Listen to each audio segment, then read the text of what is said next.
Early autumn in the south of England, and the turning leaves will soon reveal the new forest at its glorious best. For many, this is the season to wind down, but not in this forest. Now stags must fight for a stake in the future.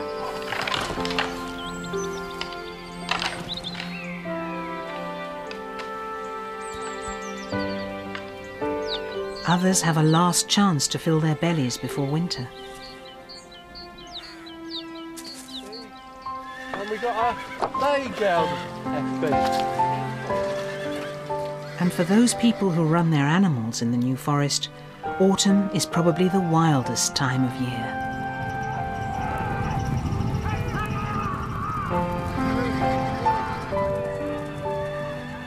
I personally enjoy the autumn the best, when we're rounding up the ponies, and they look their best this time of year.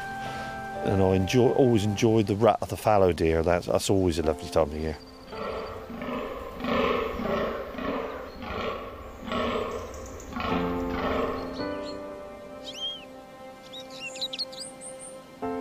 I think autumn's a very special time of year in the New Forest because the colours really are stunning on a sunny day. It's quite breathtaking.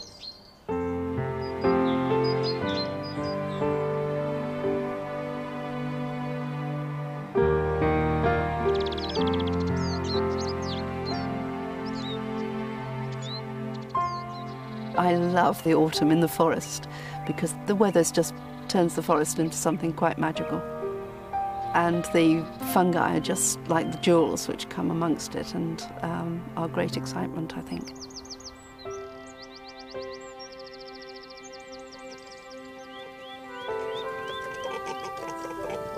It's just something about the area, the wildlife.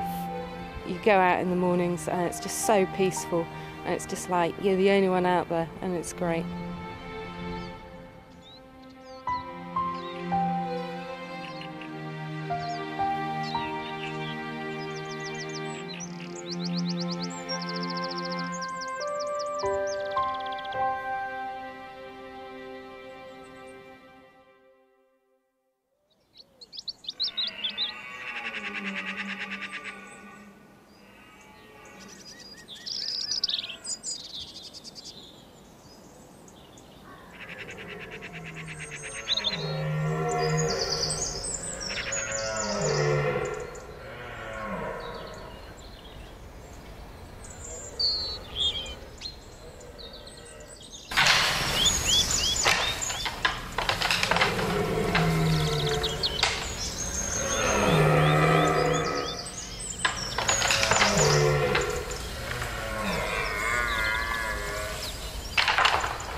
I'm Ian Young, New Forest keeper. I've been keepering in this area for 43 years. Enjoy every minute of it. Autumn, I like autumn. And when you start to hear the red deer roar, you know autumn's here. And it's a beautiful time of the year.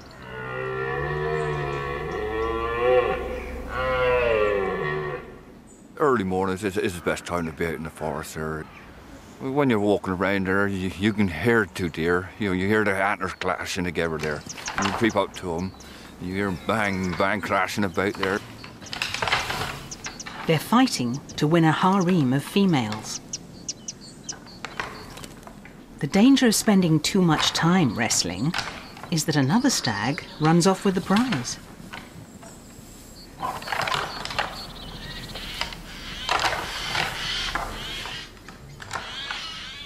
Despite appearances, they rarely hurt one another. The goal of each stag is to run as big a harem as possible, and there simply aren't enough females to go round.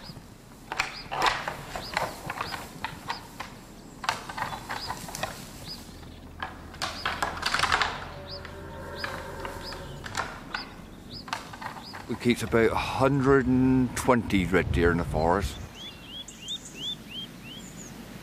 I think there's about 15, 16 stags.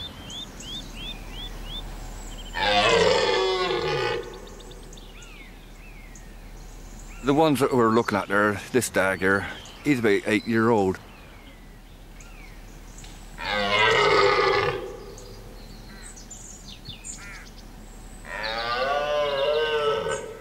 But you can see there's a couple of brockets there, young stags about 18 months old, and some hinds there, and some little calves. The calves are usually born in about June.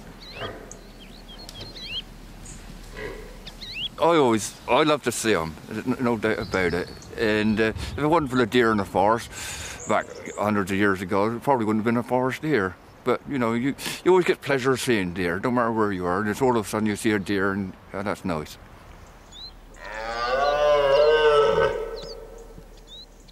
Nearly 1,000 years ago, the new king, William the Conqueror, wanted to keep the pleasure of hunting deer to himself. So he created and protected the New Forest. William hailed from Normandy, and some historians think that the Normans brought the pretty fallow deer with them as a status symbol. The fallow stags are noisily sorting out who will get the females.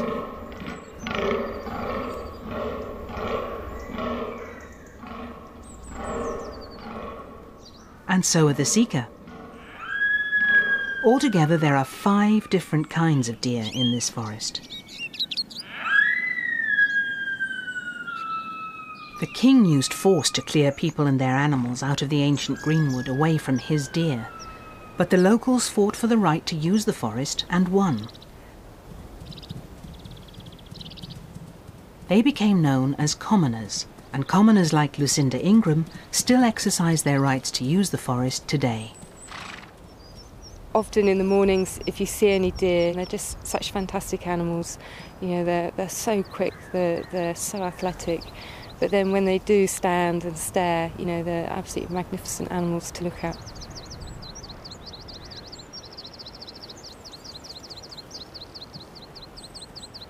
I've lived in the forest all my life. My whole family, both my parents, their families, brought up in the forest. So I guess, yeah, we're quite a forest family.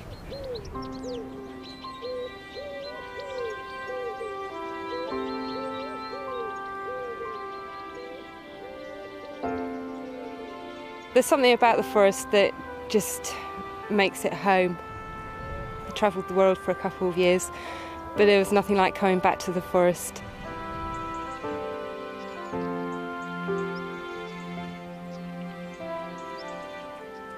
This time of year you tend to see loads of different colours. The trees are all changing colour, the heather's changing colour, the fern's changing colour. Every day you go out it seems to be a different colour again. All the golds, the browns, the oranges, the yellows, just absolutely fantastic. And when you get the sunlight on it, it just makes it even better.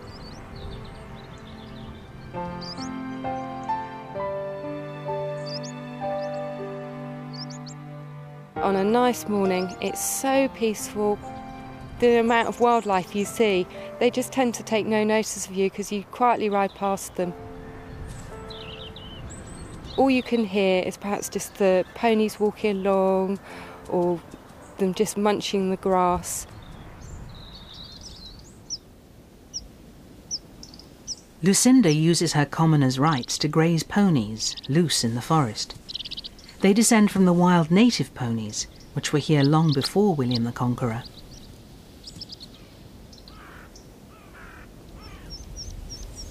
Over the years, the native ponies bred with the domestic stock brought in by the commoners to create a distinctive breed, the New Forest pony. Today, nearly 4,000 run wild and free across the open forest. They're called the architects of the forest because a plant's survival depends on how it copes with constant nibbling.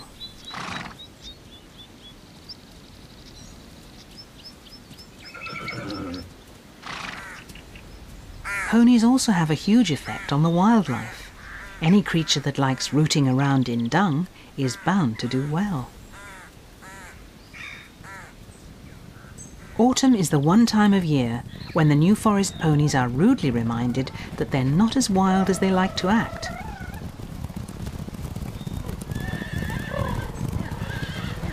More coming, more coming.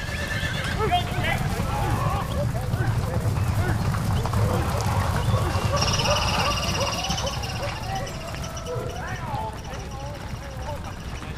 My name's Jonathan Gorelli and I'm the head adjuster for the New Forest. The adjuster's main job is the management of the livestock while it's out on the open forest.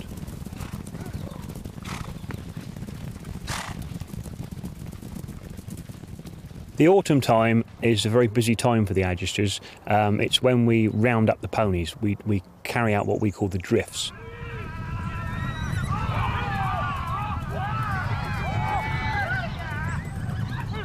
We have approximately 40 drifts through the autumn. We start about the middle of August and go on to about the first week of November.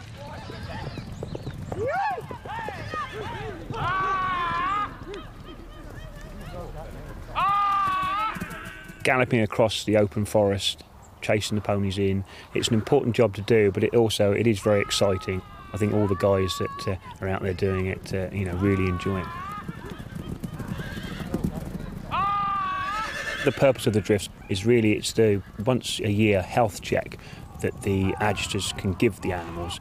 We will gather all the ponies in that particular area into a holding pen. The ponies are then checked over. Any ones that need treating, they may have a long hoof, they may want a worm paste administered to them, or any of the foals that are going to be kept or branded. This can all be done at this time.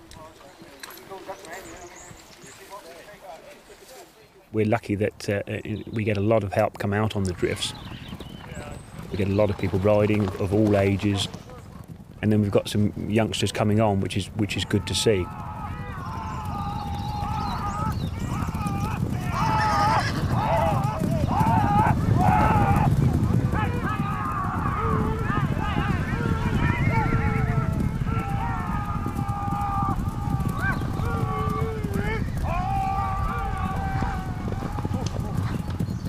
In the autumn, one of the problems we do get is the acorn crop. The acorns are poisonous to the ponies and the cattle, and the ponies do get on them and start eating them in large quantities, and unfortunately we have had a few deaths because of acorns this year already. A few acorns are good for ponies, building them up for the winter, but some are too greedy. They become addicted to acorns and won't touch anything else. They stagger around as though they're drunk, and sadly, if they reach this stage, there's no cure. The only thing we can do about it is that we do turn out pigs in the autumn. Pigs can quite happily eat the acorns.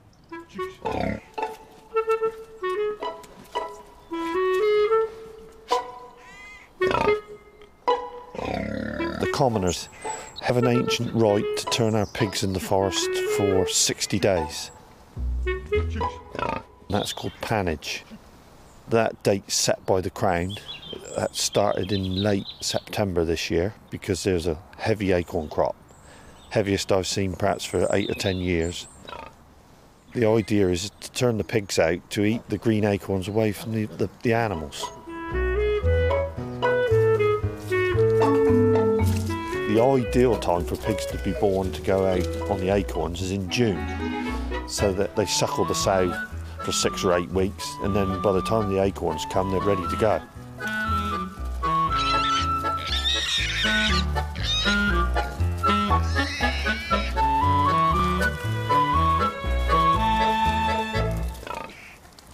This year we're turning out 30 pigs.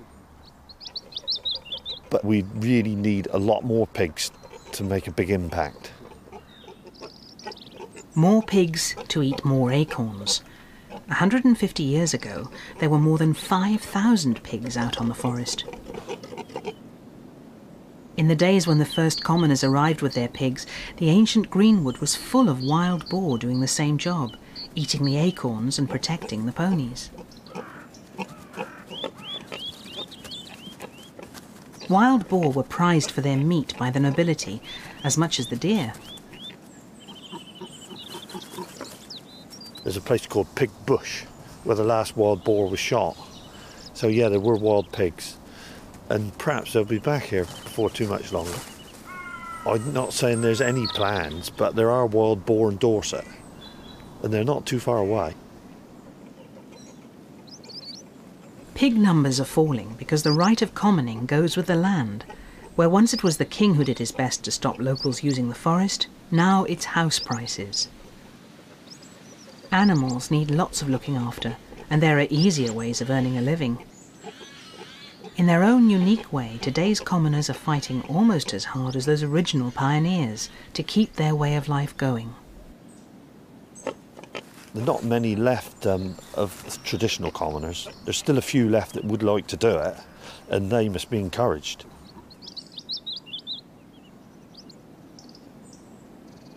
I've never earned a lot of money, but I don't earn a lot of money and I don't spend a lot of money. That is the way of a forest commoner. He lives within his means, and people say, well, you don't go away on holiday, but I don't want to go away on holiday. This is my life and I'm happy with what I've got. Of all the trees in the old wood, the oak stays green the longest, and it supports the most wildlife. Besides fattening pigs, these seeds are coveted by wood mice, badgers, and still busy while others sleep, the grey squirrels.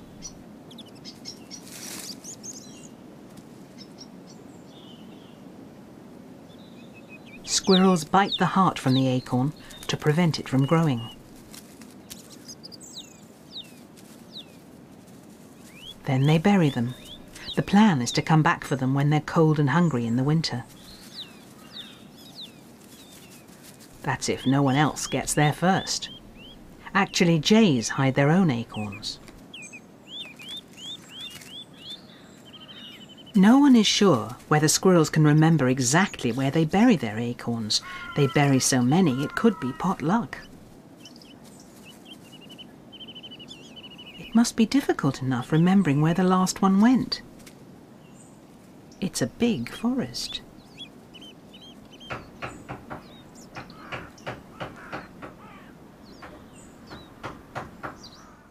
I'm Nicola Henshaw. I'm a woodcarver working down in the New Forest. It's great to be sort of living right in the forest with the trees all around me, and yeah, it's very inspiring.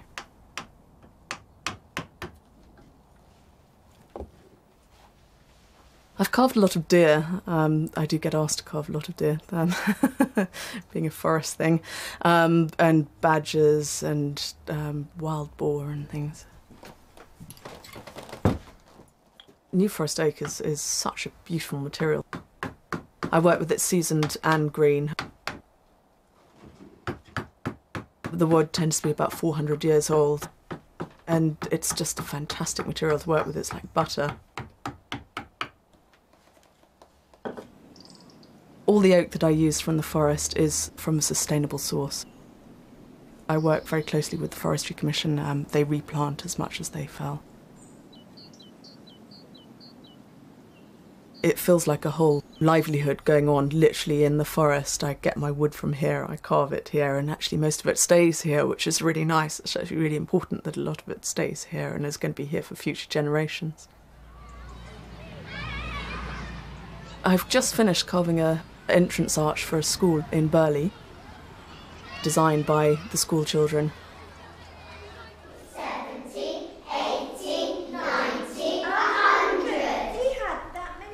I thought of a snake, and that's what I decided, and I drew it really accurately and carefully, and I really tried. I just like badgers, watching them, because they're so funny. So I decided, why don't I draw one? Because they always start messing about with our bins at home. Everybody was doing like rabbits and stuff like that, and badgers. So I just chose a pony because hardly anybody was doing ponies, so I just decided to do it.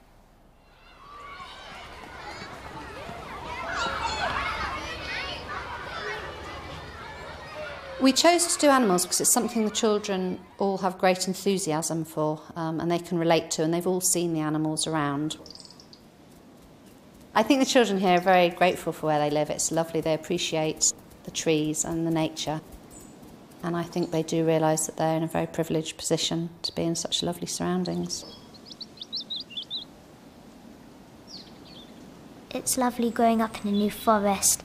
You can go on walks and you can see all the ponies and the New Forest animals, and you can see habitats.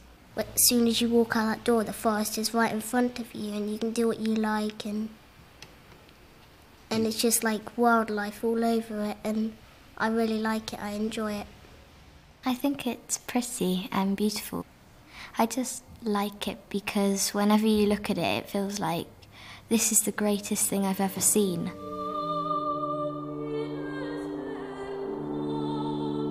The New Forest hugs the prosperous south coast.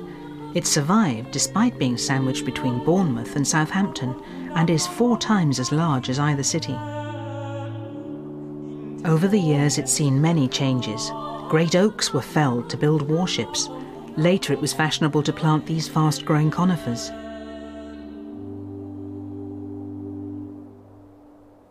Despite these ravages, nearly 2/3 of the forest trees are native.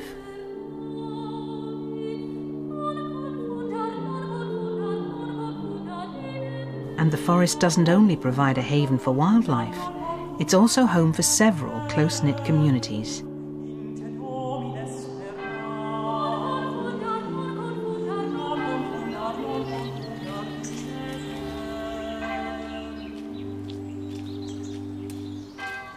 My name's Peter Murphy. I'm the rector of Minstead, Emerydown and Lyndhurst, 3 parishes right in the heart of the New Forest.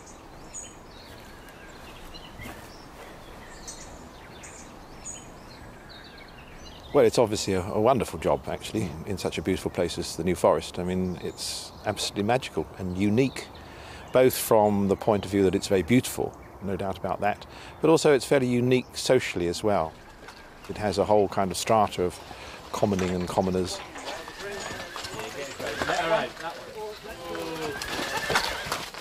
I think there are other common communities, like on Exmoor and Dartmoor and places like that, but I don't think they're quite so extensive.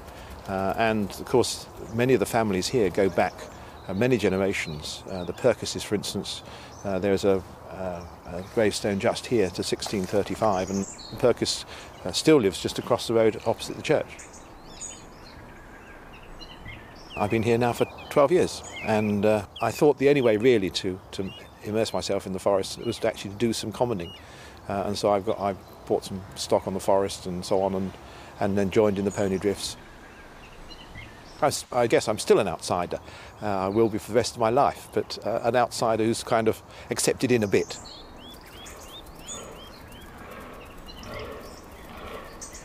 The New Forest, I think, does have a special feel about it. When I ride through large tree-lined forest bits, I mean, it's like going into a cathedral, these great sort of massive things. It's a very wonderful place, full of wonder, and I think that encourages a sort of spirit, a spirituality, really. And that spills over, I think, into people's lives.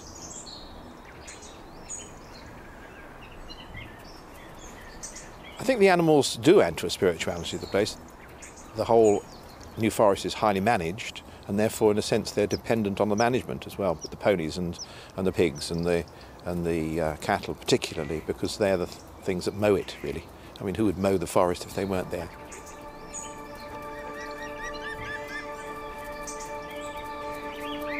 I think the people that visit here do so because they believe it is a special place and a beautiful place, and most go away saying, what a wonderful place. Aren't you lucky to live in such a place? So I think that they take away some of that spirit with them, undoubtedly.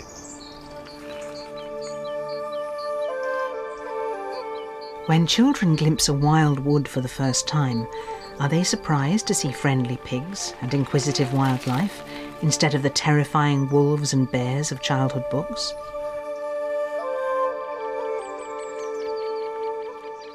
Even some teenagers are wary of the forest, thanks to a diet of horror films set in the woods. So those who know these hidden glades well take great pleasure in revealing the real secrets of the forest.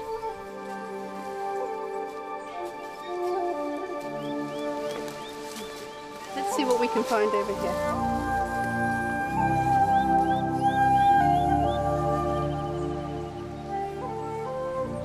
My name is Alison Bolton, and this year I'm running 2 fungus forays in the New Forest, which is particularly rich in toadstools of different sorts. I usually put quite a lot of emphasis on the poisonous ones, because I think it's really quite important that people, and particularly children, do understand that some of them are really poisonous, and you do need to be a bit careful.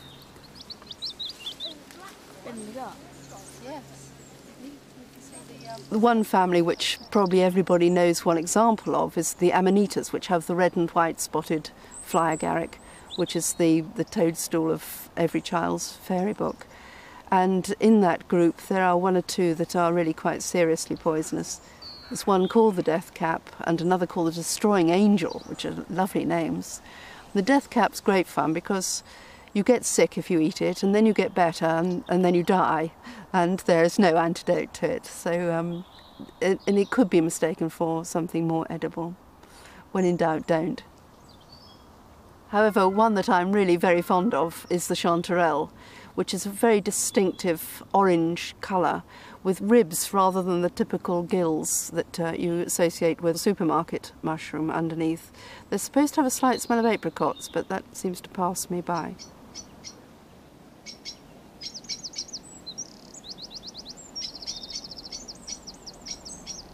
There are a lot of great rarities that occur in the forest, and one of them that people really do come to see from miles around is a dung fungus, which is called horseshoe nail fungus. But it's quite a pretty little job that grows on dung of a certain quality, and it's really quite common here in the forest.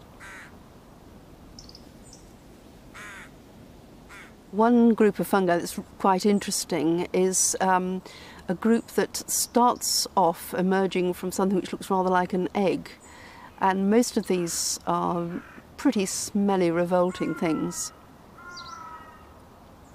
There's a wonderful red star which has been called a jester's cap, because it really does look very like that.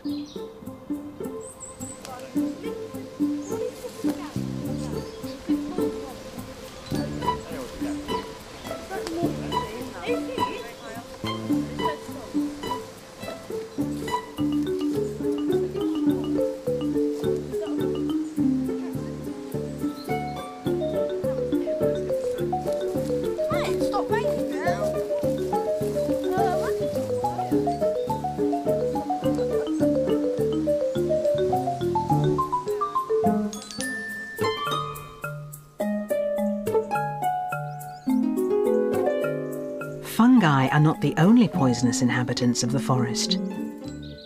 Adders hunt silently for small prey like mice. And for some at this time of year, it's a real treat to glimpse one.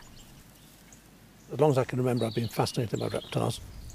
And of course, the New Forest, being situated right on the south coast, is one of the warmest places in the country, and reptiles love warmth.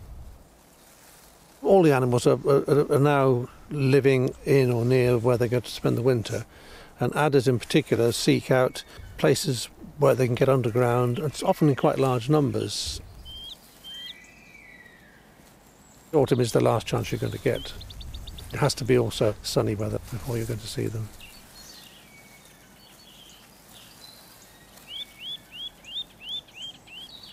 Common lizards are doing much the same.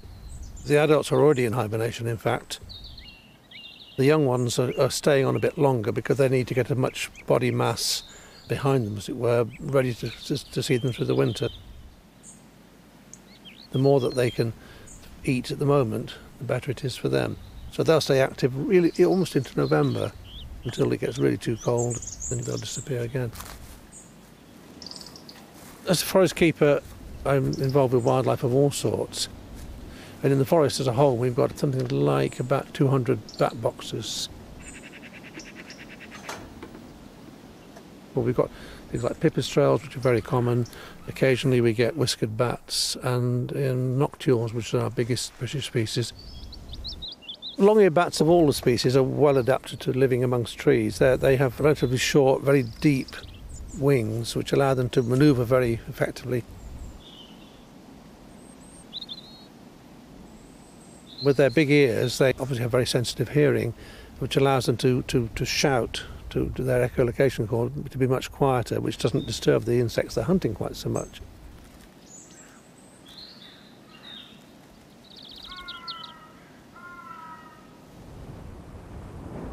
The New Forest is particularly good for wildlife because it's been described as the largest area of unsown vegetation in Europe. Virtually no pesticides are used ever, so it makes it a very, very clean place to be, managed largely by the ponies and cattle grazing.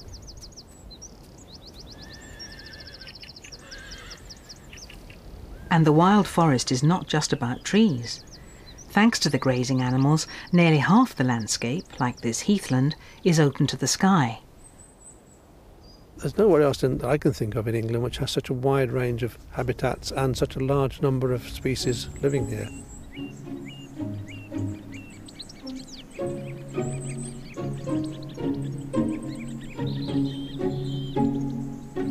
Some of the birds in the New Forest, like the greater spotted woodpecker and the chaffinch, find enough food to live here all year round.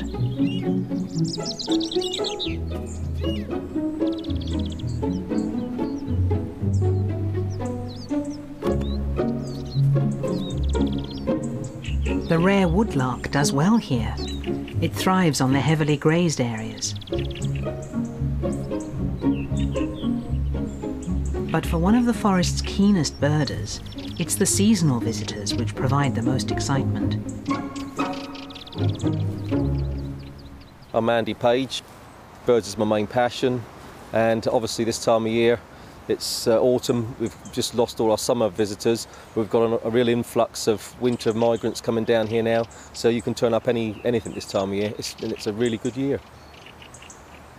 As you can see, massive hollyberry, loads of crab apples, and all these will obviously attract large flocks of field fares and redwings.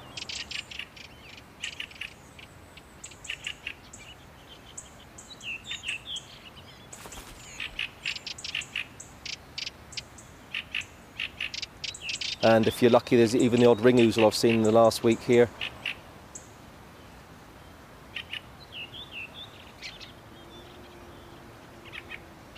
Autumn is the opportunity to put on weight and stock up for the really harsh periods ahead of them.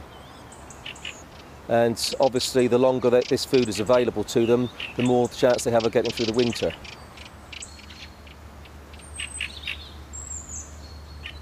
The New Forest has got some very specialised birds here because of the good areas of heathland and valley mire that we have here.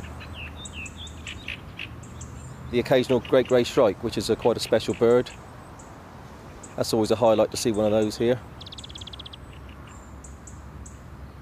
And we've got a good population of raptors. We get wintering hen harriers here. I think birds of prey are a good indicator of how healthy the environment is they're living in.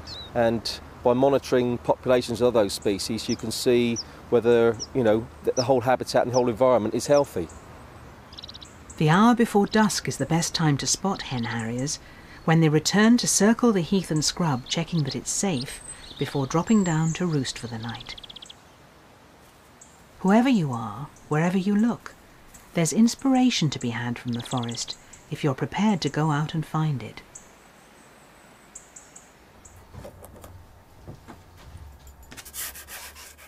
My name's Claire Kitcher. I've been living in the forest since I was 5.5, so that's quite a few years now. I've painted sort of most of my life, really, since I can really remember. Horses and ponies were like my main inspiration, being a pony-mad little girl. Couldn't afford to have my own pony then, so I used to draw them instead. When you're out in the forest, it's got a real atmosphere about it. When you sit there quietly, it's just unique, really. You feel safe and you just feel at home. It's lovely when you see the deer and they're so secretive and they're always alert, and to try and capture that in a picture is lovely. We were out walking the other day and there was a big red stag and he was calling, bellowing away, and it was like prehistoric noise. It was just amazing.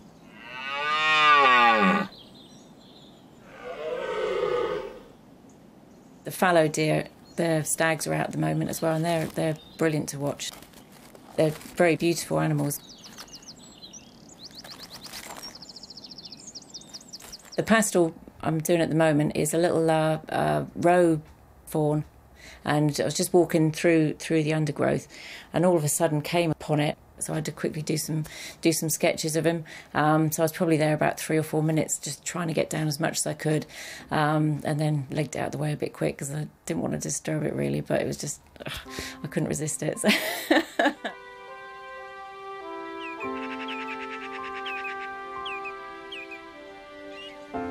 For an artist, the autumn time is lovely to paint. The colours, just when you get the sun on the oranges and the browns, they really have a glow about them.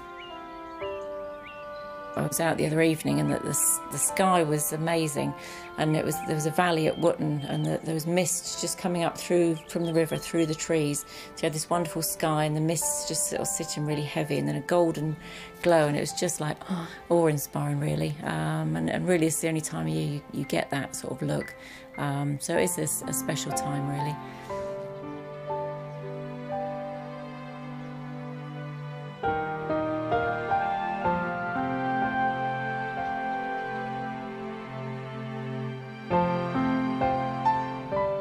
Almost a millennium ago, the New Forest was protected by royalty so they could hunt deer, then fashioned by the commoners who still graze their animals here. Together they helped make the forest what it is today.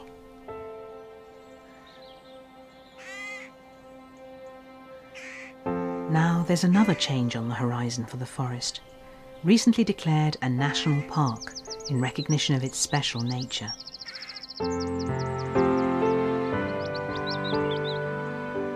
A new authority will face the challenge of responding to the needs of people from many different walks of life who love this forest, while giving both wildlife and commoners the chance to live the way they choose. I just enjoy the forest here. I was born here. In fact, I never moved out of the forest. I think they put the cattle grids out to keep me in, but I just won't go out of the forest, and that's it.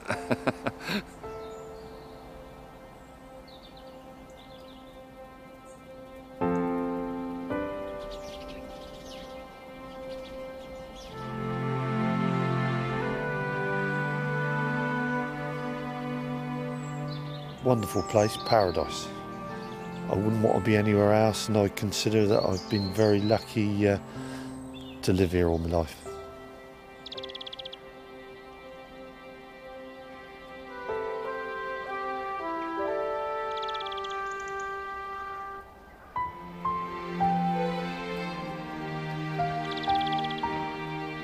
It's just such a wonderful place to be, and I just hope that you know, we're left here to get on with our lives and do what we're doing at the moment and keep it for everybody to enjoy.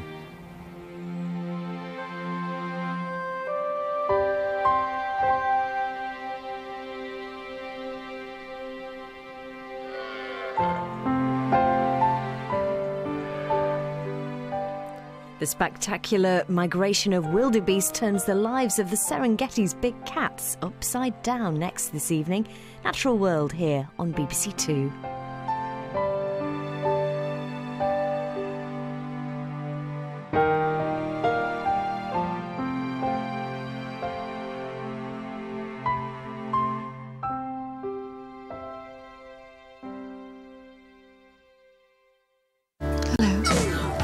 Are you sleeping together?